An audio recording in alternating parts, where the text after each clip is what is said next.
plus de 13 000 millionnaires ne payent aucun impôt sur le revenu en France.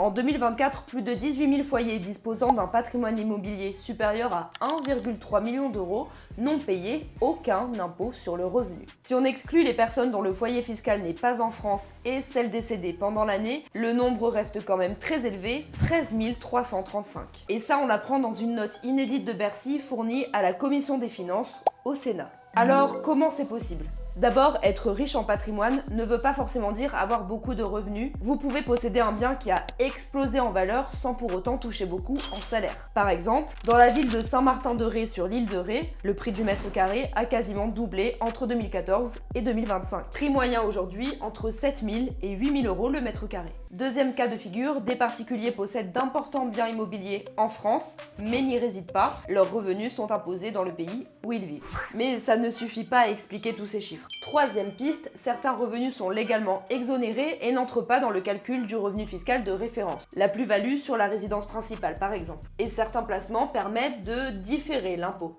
Les services fiscaux, eux, parlent de mécanismes abusifs permettant de contourner l'impôt sur le revenu, comme la mise en place d'une société holding par exemple.